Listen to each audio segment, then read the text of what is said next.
तो आज इंडिया बोल रहा है कि शुरुआत उस तस्वीर से हम करेंगे जो आपको भी गौरवान्वित महसूस कर देगी। जी हां, पहले आप इन तस्वीरों को देखिए और ये महाकुंभ की वो तस्वीर है और खास बात इन तस्वीरों की है कि ये स्पेस से ली गई है। तस्वीरें नासा के अंतरिक्ष यात्री डोनाल्ड पेटिट ने अपने एक्स हैंडल पर पोस्ट की है। पोस्ट में एस्ट्रोनॉट ने महाकुंभ की 2 तस्वीरें शेयर की। वायरल हो रही इस तस्वीर में देखा जा सकता है कि रात में महाकुंभ मेला 2025 स्पेस से कैसा दिखता है। इस वायरल तस्वीर को लोग खूब पसंद कर रहे हैं, देख रहे हैं। और इसी के साथ आपको बताएं कि उस स्नान की जो कि सुर्खियों में रही है, जिस पर सियासत भी खूब बढ़ चढ़ करके हो रही है। प्रयागराज में आज गृह मंत्री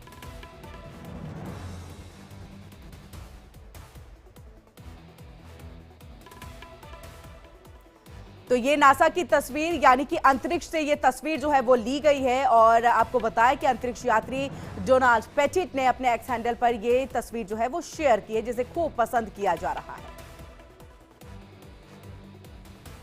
और चलिए अब बात हम करेंगे उस स्नान की जो सुर्खियों में रही है और जिस पर सियासत भी खूब हो रही है। जी हां, प्रयागराज में आज गृह मंत्री अमित शाह ने महाकुंभ में स्नान किया है और इस दौरान आपको बता दें कि गृह मंत्री अमित शाह के साथ उत्तर प्रदेश के मुख्यमंत्री योगी आदित्यनाथ, जूना अखाड़े के महामंडलेश्वर अवधेशानंद गिरी और साथ ही योग गुरु बाबा रामदेव ने भी संगम में स्नान किया है।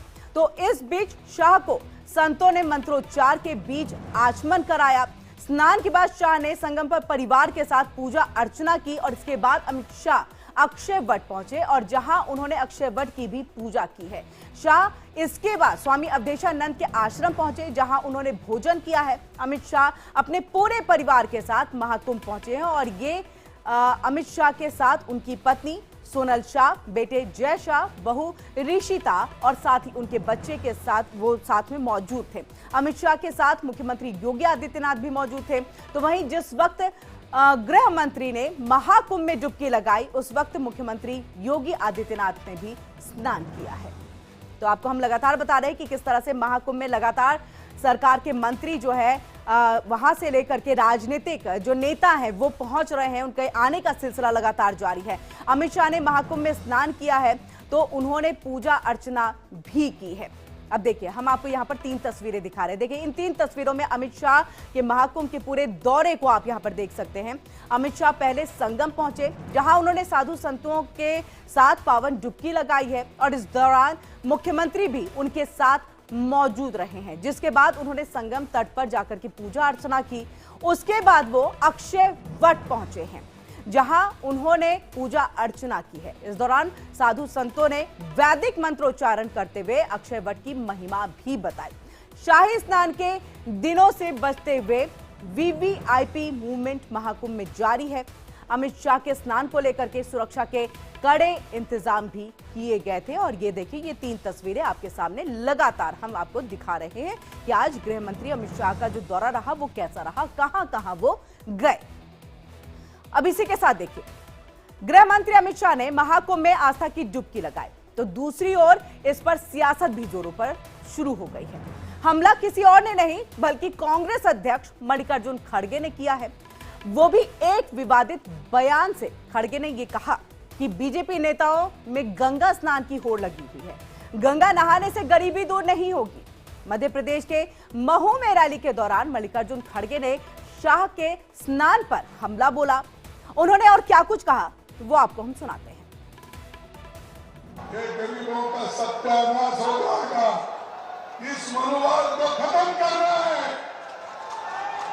आप लोगों को एक होकर नेहरू, बापूजी, जो इंदिरा गांधी जिन उसूलों पर चले, गरीबों के लिए उन्होंने जो काम किया वो काम आपको आगे बढ़ाना है। कि जो झूठे वायदे जो बोलते हैं उसमें मत जाओ। अरे भाई, गंगा में डुबकी लेने से गरीबी दूर होती क्या? आपको खाना मिलता पेट को। तो सुना आपने यहां पर मल्लिकार्जुन खड़गे को। कांग्रेस ने शाह के स्थान पर हमला बोला तो बीजेपी की तरफ से भी पलटवार हो गया है। संबित पात्रा ने क्या कुछ कहा है खड़गे के बयान पर वो आपको सुनाते हैं। मल्लिकार्जुन खड़गे जी ने पहली बार सनातन के खिलाफ नहीं कहा है। याद करिए, ये वही मल्लिकार्जुन खड़गे हैं जिन्होंने कहा था हम सत्ता में आएंगे तो सनातन को समाप्त कर देंगे, सनातन को खत्म कर देंगे। राहुल जी, आप इटली जाकर के स्विमिंग पूल में डुबकी लगाइए, हमें कोई आपत्ति नहीं है। आप विदेशों में जाके डुबकी लगाते भी हैं, हमें उससे कोई आपत्ति नहीं है। मगर गंगा मैया के खिलाफ इस प्रकार के शब्दों का प्रयोग करना, गंगा मैया और प्रयागराज जैसे पावन स्थलों और महापर्व, कुंभ जैसे महापर्व के साथ इस प्रकार का खिलवाड़ करना, ये उचित नहीं। तो देखिए, अमित शाह के स्नान पर भले ही कितनी भी राजनीति होती रहे, लेकिन महाकुंभ की महिमा दुनिया में डंका बजा रही है। महाकुंभ में अब तक करीब 11 करोड़ लोग आस्था की डुबकी लगा चुके हैं। तो अब बारी है मौनी अमावस्या की, जिसमें स्नान होने वाला है, जिसकी तैयारी प्रयागराज में जोरों पर है, क्योंकि मौनी अमावस्या में ऐसा माना जा रहा है कि करीब 10 करोड़ श्रद्धालु संगम के तट पर स्नान करेंगे। प्रयागराज में मौनी अमावस्या के मौके पर त्रिवेणी संगम में पवित्र डुबकी लगाने के लिए श्रद्धालुओं का जुटना अभी से शुरू हो गया है। मौनी अमावस्या को लेकर के प्रयागराज में हर कोने में तीर्थयात्रियों की भीड़ देखी जा रही है। रेलवे स्टेशन, बस स्टॉप, सड़कों पर तीर्थयात्रियों की भीड़ देखी जा रही है। तो वहीं मौनी अमावस्या पर 10 करोड़ भक्तों के डुबकी लगाने की उम्मीद भी जताई जा रही है। श्रद्धालुओं को कोई असुविधा ना हो, इसके लिए मेला प्रशासन, कुंभ पुलिस ने व्यापक तैयारियां कर रखी हैं। व्यवस्थाएं बनाए रखने और लोगों को सुचारू आवाजाही बेहतर बनाने के लिए भी पूरे मेला क्षेत्र को नो व्हीकल जोन घोषित किया गया है, यानी कि कोई भी गाड़ी वहां प्रवेश नहीं कर सकती है। जबकि भीड़ को प्रभावी ढंग से प्रतिबंधित करने के लिए बैरिकेड्स भी लगाए जा रहे हैं। आपात स्थिति से निपटने के लिए भीड़ वाले इलाकों को त्वरित प्रतिक्रिया टीमों को भी तैनात वहां पर किया जा रहा है, जबकि सभी प्रमुख मार्गों पर कड़ी निगरानी रखी जा रही है। संदिग्ध व्यक्तियों पर नजर रखने और किसी भी अप्रिय घटना को रोकने के लिए निगरानी रखी जा रही है। तो देखिए, मौनी अमावस्या पर शाही स्नान है और ऐसे में मौनी अमावस्या पर यह तीसरा शाही स्नान है। हमने आपको इससे पहले भी जो है 6 स्नान होने हैं, कब कब होने हैं, जो बहुत महत्वपूर्ण है, उसकी जानकारी दी थी। तो देखिए, मौनी अमावस्या पर जो ये तीसरा शाही स्नान है वो कब होने वाला है, तो 29 जनवरी को, यानी बहुत ज्यादा वक्त नहीं है। इसीलिए श्रद्धालुओं की भीड़ लगातार प्रयागराज पहुंच रही है। बसों की संख्या यहां पर बढ़ा करके 8000 कर दी गई है। 150 से 170 स्पेशल ट्रेनें चलाई जाएंगी। रूटीन समेत कुल 400 ट्रेनें चलाई जाएंगी, यानी कि लगातार यहां सुविधाओं में इजाफा किया जा रहा है। और इसी के साथ देखिए, यहां पर अब हम बात दूसरी खबर की करें, क्योंकि महाकुंभ में देखिए श्रद्धालुओं का जुटना तो शुरू हो ही गया है, लेकिन इसके साथ साथ महाकुंभ से एक और तस्वीर भी सामने आई है, और वो है धर्म संसद की। महाकुंभ में जहां देश विदेश से श्रद्धालुओं के आने का सिलसिला जारी है, तो वहीं दूसरी तरफ महाकुंभ में साधु संतों का जमावड़ा भी जुटा हुआ है। संतों की भीड़ में सनातन बोर्ड की मांग तेज हो गई है, और इसी की तस्वीर हम आपको लगातार दिखा रहे हैं। सनातन धर्म संसद कथावाचक देवकी नंदन ठाकुर जी महाराज ने सनातन बोर्ड का प्रारूप पेश कर दिया है, जिसे संतों का समर्थन भी मिला है। प्रयागराज में चल रहे महाकुंभ में आज धर्म संसद का आयोजन किया गया, जिसमें सनातन बोर्ड के गठन का प्रस्ताव पारित कर इसे केंद्र सरकार को भेजने की योजना बनाई गई है। महाकुंभ में आए प्रमुख संत और धर्मगुरु इस कदम को लेकर के काफी ज्यादा उत्साहित हैं, और उनका यह मानना है कि सनातन बोर्ड का गठन न केवल धार्मिक बल्कि सामाजिक और सांस्कृतिक दृष्टिकोण से भी आवश्यक है। संत समाज का यह कहना है कि यह बोर्ड सनातन धर्म को नई ऊंचाइयों तक पहुंचाने का काम करेगा। आइए अब आपको बताते हैं कि धर्म संसद में आखिरकार एजेंडा क्या क्या था। तो एजेंडे के तौर पर देखिए, यहां पर जो पहला एजेंडा था कि सनातन बोर्ड का गठन हो, इसलिए यह संसद जो है यहां पर किया गया। वक्फ बोर्ड पर पाबंदी लगे, यह भी यहां पर मांग, और यह भी एक एजेंडे के तौर पर धर्म संसद के अंदर में बात को रखा गया है। धर्म संसद में कौन कौन थे, तो यह भी हम आपको बता दें। देखिए, 4 शंकराचार्य थे, 13 अखाड़े, हजारों साधु संत, ये सब इस धर्म संसद में शामिल हुए थे। क्या है सनातन बोर्ड, जिसकी मांग लगातार की जा रही है, और कथावाचक देवकी नंदन ठाकुर ने इसके लिए आवाज को बुलंद किया है। तो सवाल सबसे पहले आपको बताएं, देखिए सनातन बोर्ड क्या काम करता है? प्रमुख मठ मंदिरों की देखरेख। सनातन बोर्ड का उद्देश्य क्या है? धर्मांतरण और मंदिरों पर कब्जे को रोकना। सनातन बोर्ड में कौन होंगे? 13 अखाड़ों के प्रमुख होंगे सनातन बोर्ड के अंदर में, जो सनातन बोर्ड की देखरेख करेंगे, सब कुछ संभालेंगे। क्या कुछ होने जा रहा है, इसी के साथ देखिए, एक तरफ महाकुंभ में सनातन बोर्ड की मांग शुरू हो गई है, तो वहीं दूसरी तरफ वक्फ संशोधन बिल को लेकर के संसद की संयुक्त समिति यानी कि जेपीसी ने 14 बदलावों को मंजूरी दे दी है। जेपीसी के अध्यक्ष जगदंबिका पाल ने यह कहा है कि इस फाइनल मीटिंग में सभी 44 संशोधनों पर चर्चा की गई है। इसमें एनडीए सांसद के 14 सुझावों को मंजूरी दी गई है, तो वहीं विपक्षी सदस्यों ने भी कुछ प्रस्ताव रखे हैं, लेकिन वोटिंग के दौरान इन्हें नकार दिया गया। देखिए, वक्फ संशोधन विधेयक ज्वाइंट पार्लियामेंट्री कमेटी यानी कि जेपीसी बजट सत्र के दौरान अपनी रिपोर्ट पेश करेगी। संसद के शीतकालीन सत्र के दौरान समिति का कार्यकाल बढ़ा दिया गया था। और इसी के साथ आपको बताएं कि देखिए, इस बैठक के बाद यानी आज जो बैठक हुई उसके बाद जेपीसी अध्यक्ष जगदंबिका पाल ने क्या कुछ कहा है, ये हम आपको सुनाते हैं। मैं एक बात कह दूं, ना मैं मूवर हूं ना अप्रूवर हूं। मूवर जो अमेंडमेंट लाए थे, चाहे फार में चाहे अगेंस्ट में, उन सब ने कहा मैं मूव करता हूं, चाहे किसी पक्ष का हो। जो भी जेपीसी के सदस्य आज अपने अपने अमेंडमेंट्स लेके आए थे, वो चाहे फार चाहे अगेंस्ट, मैंने कोई अमेंडमेंट नहीं मूव किया। मैंने एक भी अमेंडमेंट नहीं मूव किया। मैं चेयरमैन था, मैं जो एक निष्पक्ष चेयरमैन की भूमिका होती है, इसीलिए मैंने कोई अमेंडमेंट नहीं मूव किया। और अमेंडमेंट जो सदस्यों ने मूव किया उसके फार अगेंस्ट में वोटिंग हुई। और इसके बाद मैंने ये कहा है कि रिपोर्ट को भी उन्होंने कहा परसों 29 को एडॉप्शन होगा, रिपोर्ट हम कल ही सर्कुलेट करेंगे। वो गलत आरोप लगा रहे हैं। आखिर अब अगर डेमोक्रेसी में एक चीज़ें इतनी 6 महीने से लगातार डिटेल डेलिब्रेशंस हुआ, और मैं कह रहा हूँ कि अगर आज वो कहते हो, मुझे लगता है कि जब ये बिल आएगा कि इस बिल में 44 क्लॉजेज में अमेंडमेंट होकर आया था, उसको जेपीसी ने अमेंड किया। आज इसमें 16 अमेंडमेंट हमारे जेपीसी के सदस्यों ने कराया है। तो वो 16 अमेंडमेंट जिन सदस्यों का आज मंजूर हुआ है, वो इस बिल को और बेहतर करेगा। और देखिए, वहीं पर टीएमसी सांसद कल्याण बनर्जी ने अपनी नाराजगी जाहिर की है। उन्होंने कहा है कि हमारी बात को नहीं सुना गया। तो वहीं जगदंबिका पाल का तरीका जो है वो तानाशाही वाला था, ये आरोप लगाए। और क्या कुछ कहा है कल्याण बनर्जी ने, वो आपको सुनाते हैं। Whatever that they have fixed, they have done it. They didn't allow us to speak anything. No rules, no procedure has been followed. Initially, we have said about the documents which have sought for, give us the documents. Jagadambika Pal did not allow to discuss at all. Then he brought the amendment motion. Amendment motion, we have not allowed to speak at all in the amendment motion. He himself moved. He himself moved. Counted. Our amendments have been rejected. Announced. And their amendments have been allowed. This is the black day of the democracy. The parliament procedure has been eschewed by them.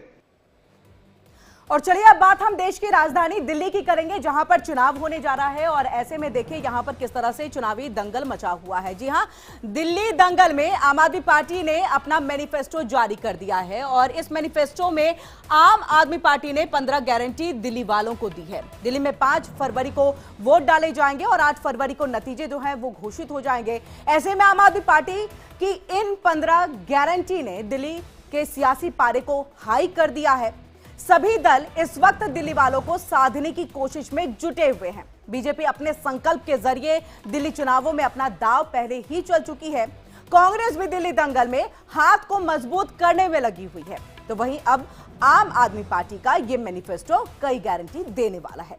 ऐसे में अब दिल्ली वालों को यह तय करना है कि उन्हें किसके वादों और इरादों पर एतबार है। फिलहाल आम आदमी पार्टी उम्मीदों से भरी हुई है। उसकी इन गारंटियों पर जनता एतबार करेगी और एक बार फिर पार्टी को प्रचंड जीत से नवाजेगी या नहीं, ये बड़ा सवाल है। चलिए, आम आदमी पार्टी के संयोजक अरविंद केजरीवाल ने पार्टी का मैनिफेस्टो जारी करते हुए ये कहा कि हमारी कच्ची वाली गारंटी नहीं है। आज हम 15 गारंटी जारी कर रहे हैं। केजरीवाल की ये गारंटी अगले 5 साल के अंदर पूरी की जाएगी। और क्या कुछ कहा है अरविंद केजरीवाल ने, ये आपको सुनाते हैं। 15 गारंटी जारी कर रहे हैं। 15 केजरीवाल की गारंटियां जारी कर रहे हैं। जो कि अगले 5 साल के अंदर पूरी की जाएंगी। सबसे पहली गारंटी है रोजगार की गारंटी। मैं पूरी दिल्ली में घूम रहा हूं। वैसे तो केंद्र सरकार के आंकड़ों के मुताबिक दिल्ली में सबसे कम बेरोजगारी है। राष्ट्रीय स्तर के ऊपर लगभग 6% बेरोजगारी दर है, लेकिन दिल्ली में लगभग 2% बेरोजगारी दर है। दूसरी गारंटी है महिला सम्मान योजना कि हर महिला को हर महीने 2100 रुपए उसके बैंक अकाउंट में दिए जाएंगे। सरकार बनने के बाद हम इसको जल्दी से जल्दी और सबसे पहले लागू करेंगे। तीसरी गारंटी है संजीवनी योजना। चौथी गारंटी है पानी के गलत बिल आने की। तो ये जिन जिन लोगों के गलत बिल आए हुए हैं उनको बिल भरने की जरूरत नहीं है। सरकार बनने के बाद ये सारे पानी के बिल माफ कर दिए जाएंगे। तो अगले 5 साल में ये तीनों काम हम पूरे करेंगे। हर घर। तो देखिए, आम आदमी पार्टी ने दिल्ली वालों के सामने कौन सी अपनी 15 गारंटियां रखी हैं, इसके बारे में हम आपको बताते हैं। देखिए, आम आदमी पार्टी का मैनिफेस्टो और गारंटी क्या कुछ है। रोजगार सबसे पहले नंबर पर, महिला सम्मान योजना ये दूसरे नंबर पर, संजीवनी योजना और उसके बाद पानी के गलत बिल माफ हो जाएंगे। जिसके भी गलत बिल आए हैं वो जाकर के मिले और उसके बाद बिल माफ हो जाएंगे। 24 घंटे पानी की सप्लाई, यूरोप जैसी सड़कें, यमुना नदी की सफाई जिस पर अभी फिलहाल हंगामा मचा हुआ है। डॉक्टर अंबेडकर स्कॉलरशिप योजना, छात्रों के लिए फ्री बस यात्रा, ये भी गारंटी में शामिल की गई है। यानी कि युवाओं और महिलाओं के लिए बहुत कुछ है। दिल्ली मेट्रो किराए में छूट, पुजारी ग्रंथी को 18 हजार प्रति माह, किराएदारों को साथ में मुफ्त में बिजली पानी देना, ये सारी चीजें जो है इसमें शामिल की गई हैं। सीवर लाइन ठीक करने जैसी गारंटी जो है इसको भी यहां पर शामिल किया गया है। राशन कार्ड, इसको भी शामिल किया गया है। ऑटो टैक्सी वालों को सौगात देने की बात की गई है। और वहीं साथ ही जो 15वें नंबर पर है, RWA को सिक्योरिटी गार्ड के लिए फंड दिया जाएगा दिल्ली सरकार की तरफ से। यानी कि अगर आम आदमी पार्टी आने वाले वक्त में, यानी कि 5 तारीख को उनके पक्ष में वोट आते हैं, 8 तारीख को उनके पक्ष में वोट आते हैं, वो सरकार बनाते हैं, तो वो RWA को सिक्योरिटी गार्ड के लिए फंड देंगे, एलोकेट करेंगे। इसी के साथ देखिए, दिल्ली चुनावों में ये वो वक्त है जब हर पार्टी एक दूसरे पर वार पलटवार कर रही है। बीजेपी ने अपने मैनिफेस्टो पर, आम आदमी पार्टी के मैनिफेस्टो पर हमला बोला है, तो वहीं अब आम आदमी पार्टी ने यमुना के पानी को लेकर के बीजेपी पर प्रहार कर दिया है। दिल्ली में विधानसभा चुनाव से पहले यमुना के पानी में अमोनिया की मात्रा बढ़ गई है, जिसके चलते दिल्ली के कई इलाकों में पेयजल आपूर्ति बाधित होने का खतरा उत्पन्न हो गया है। तो वहीं देखिए, आम आदमी पार्टी ने बीजेपी को इसका जिम्मेदार ठहराया है। दिल्ली के आने वाले चुनाव में भारतीय जनता पार्टी ने एक ऐसी हरकत की है जो शायद दुनिया के इतिहास में कभी नहीं की गई होगी। दिल्ली के लोगों को पीने का पानी हरियाणा और उत्तर प्रदेश से मिलता है। हरियाणा में यमुना के रास्ते पीने का पानी आता है। भारतीय जनता पार्टी की हरियाणा की सरकार ने दिल्ली में यमुना से आने वाले पानी में जहर मिला के भेज दिया है। ये तो हमारे भला, हमारे दिल्ली जल बोर्ड के इंजीनियर्स का कि उन्होंने पकड़ लिया। उन्होंने दिल्ली के बॉर्डर पे ही वो पानी रोक दिया और उस पानी को दिल्ली के अंदर नहीं आने दिया। और चलिए खबरों में आगे बढ़ते हैं। सफायर मीडिया लिमिटेड के बोर्ड के एडवाइजर तरुण बत्रा ने सोमवार को दिवालियापन और शोधन अक्षमता से जुड़े मामलों के समाधान आवेदकों को आने वाली दिक्कतों के बारे में बेबाक बात की है।